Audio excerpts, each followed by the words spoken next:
Well, my dear listeners, welcome back to Hear My True Story podcast. It is me, your host, Otako, and today I want to tell you we are happy to have you again on this wonderful conversation. What is so special today is that we are continuing our conversation with our guest, Ivan Kakonge. Ivan is an LGBTQI plus activist from Uganda. So today we continue from the previous conversation, part 2 of our conversation with our guest. So, my dear listener, if you did not listen to the first part of the conversation, well, you can go back and listen to the first part of the conversation, which is titled Ivan Kakonge, LGBTQI plus activists from Uganda. You'll see it on the episodes that we have shared on Hear My True Story podcast. So, my dear listeners, get ready to enjoy our conversation. This is your favorite time of the week with your number one podcast. Hear My True Story.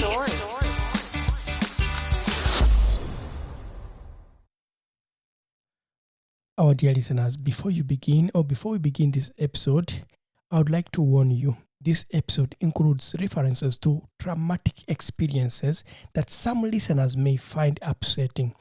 Please take care while listening. Thank you, and thank you for following Hear My True Story podcast. Yeah, my dear guest, Ivan, please can you continue with your conversation so that our guests get to know exactly what is happening.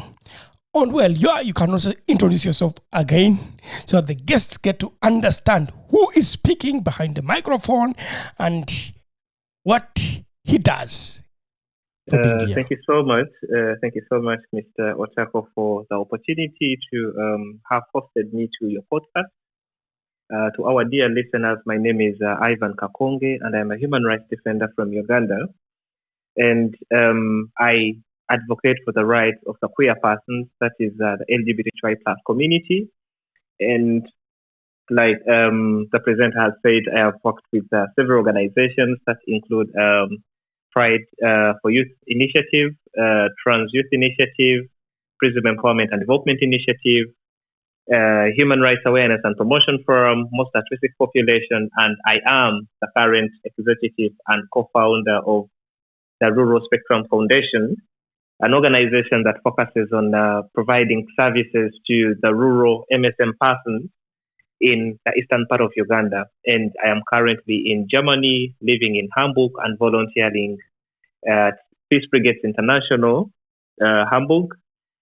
Yeah, so it's it's an opportunity, and I'm very happy to have this time to share my personal story with Mr. Otako and to our dear listeners. I mean, from your experience as a human rights defender and what you went through in another country as you tried to move there and you found, okay, here is more worse than what I expected to find. I mean, what could an activist like you do when they're in Uganda and they're going through such persecution?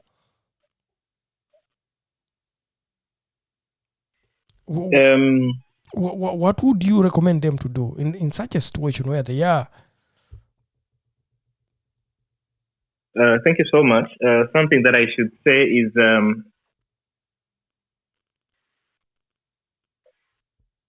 Uganda is not safe for not only the activists, but also the general community, like the general queer community at all, like at large.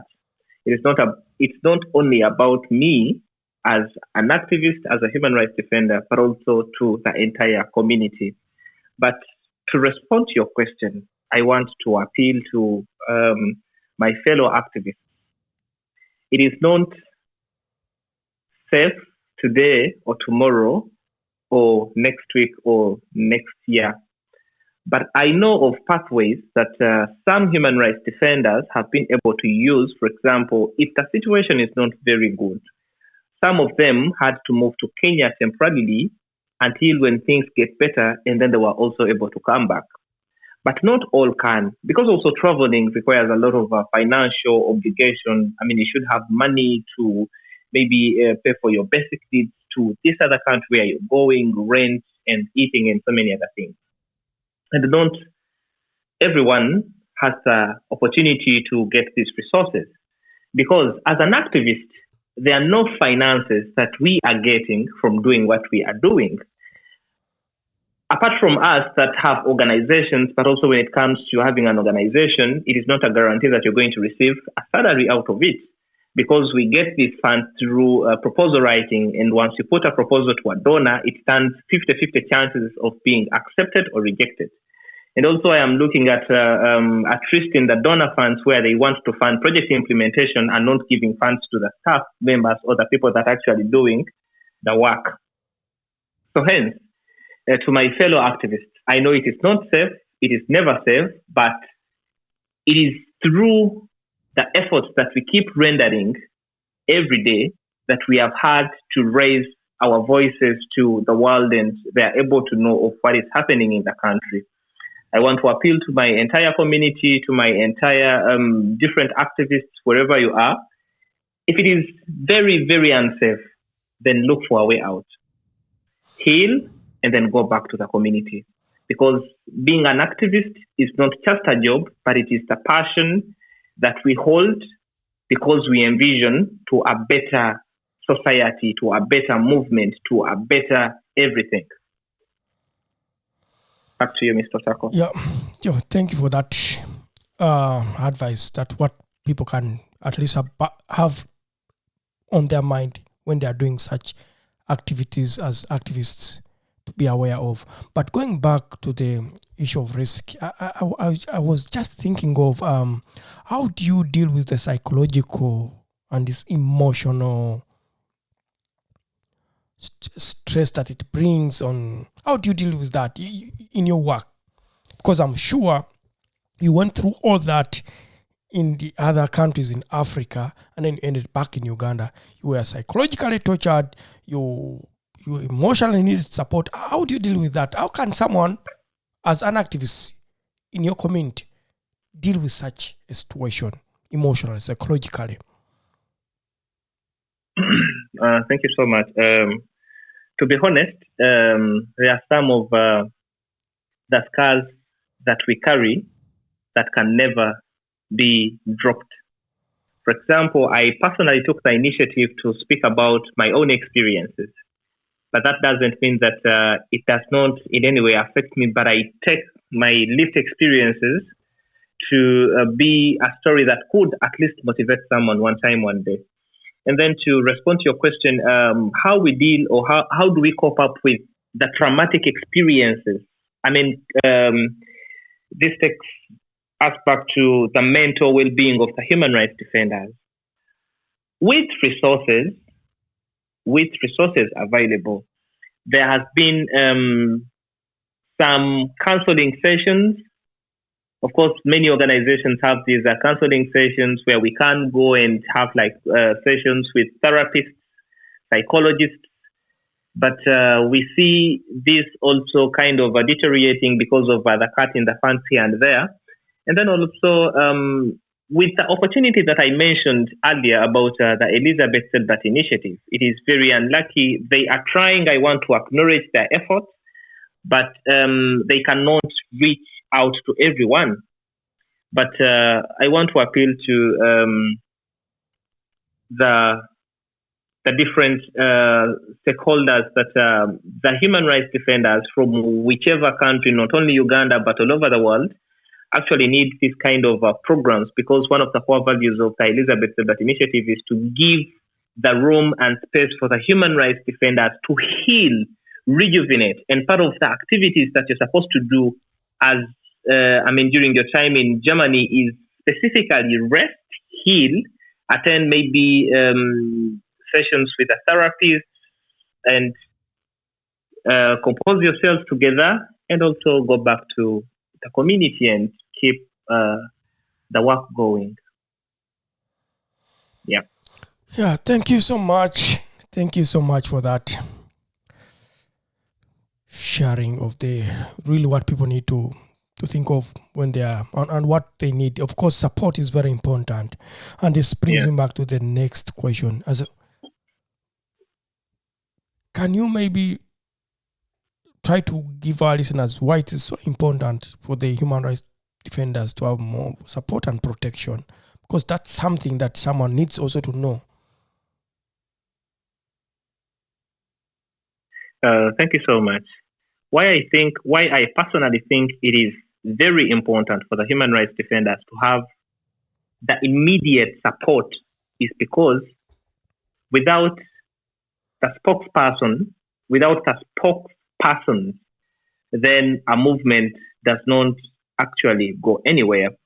For example, we represent communities where not everyone has the guts, they have like the strength to come out and speak of what is wrong or maybe the challenges that they are facing. For example, when we look at the political point of view, not that everyone can have the platform or the strength to come and speak about the political situation.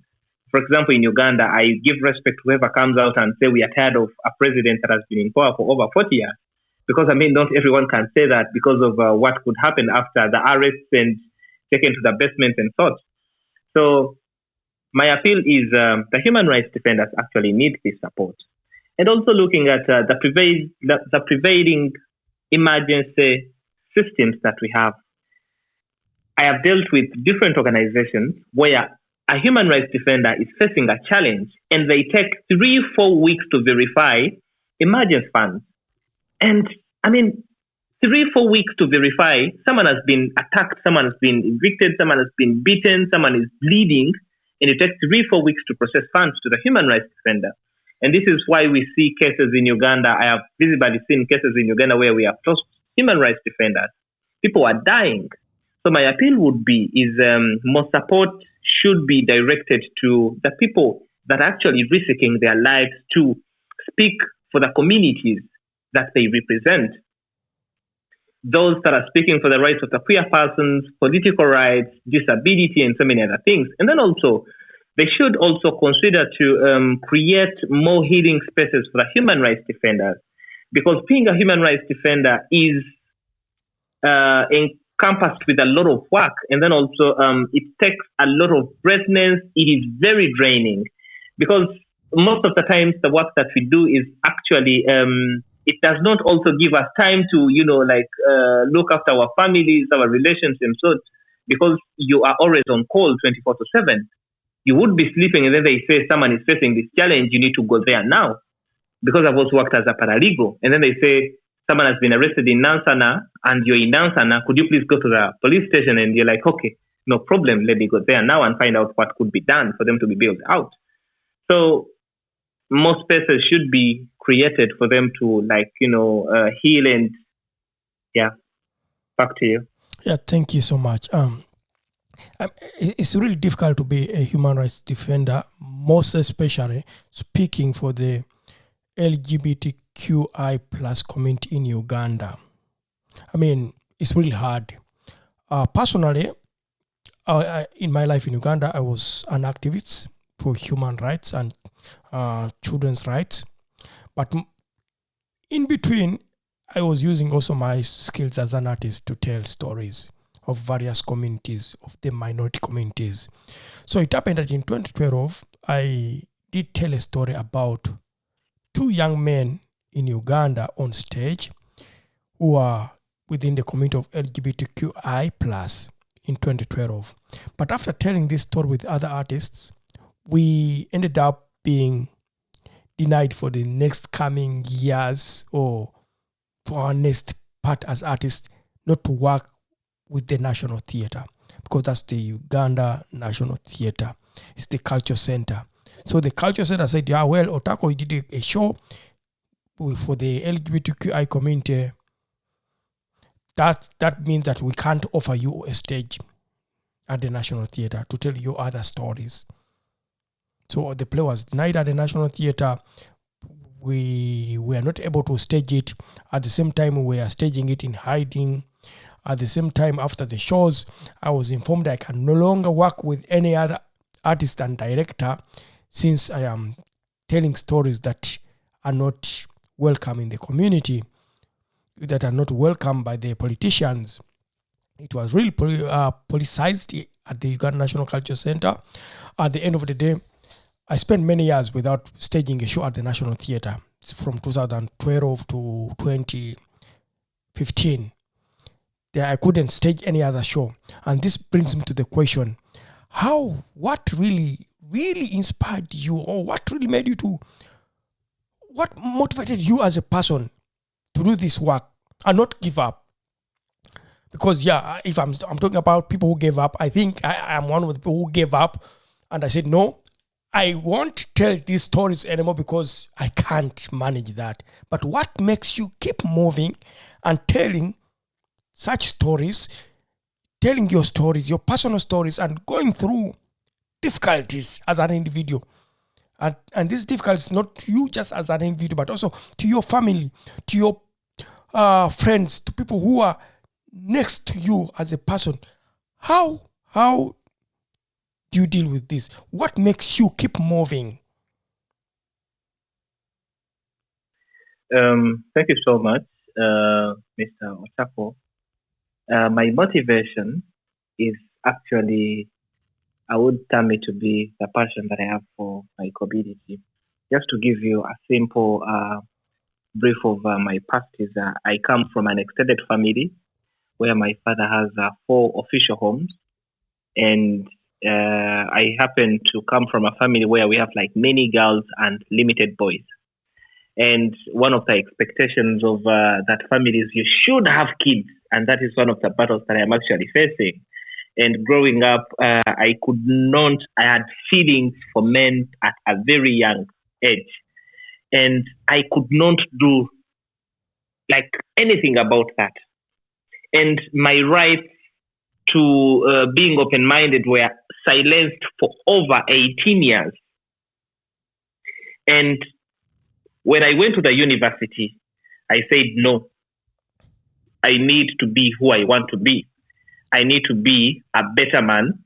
And also coming to Kampala, that was after, shifting from the village to the town. I also interacted with, I made friends.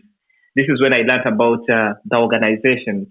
And my passion was more to a vision where I envision a community that welcomes the queerness. I envision a community where I want to go and tell my father that this is my boyfriend. I envision a community where I am not obligated and forced to have kids when I am not ready. I envision a community where I do not want them to force me to marry someone that I don't want to marry, because they say I've always had like conversations with my mother over and over, and then she's like, you need to marry, you're now old, your sister has kids, this other sister has kids, and so many other things. Because of the trauma that I grew up as a gay man from my home, and also experiencing the challenges that my fellow individuals are facing, my efforts are directed to a better community, and I will keep sensitizing the community until we get the acceptance. Because being here now, I'm in Germany, but Germany is a free country, but still, east or west home is the best. I want to go home, and I can't sit on the streets with my boyfriend. We have coffee, we kiss and do stuff, because at the end of the day, it is love. The activism that we are doing, the sensitization that we are doing, the pushing that we are doing, the appealing of the laws that we have in the country that many organizations are doing, it is not because of the financial attached benefits of this. We do this because we envision to a better community, a better understanding community, a welcoming community, a community that doesn't give hate but gives love. And I want to say something. I am willing to dedicate whatsoever effort that I have with me and tools that I have with me to a better community moving forward. Back to you. Well, thank you so much for that. You talked about your family members. Just how was it the first time your family members got to know about your identity? That's a very good question.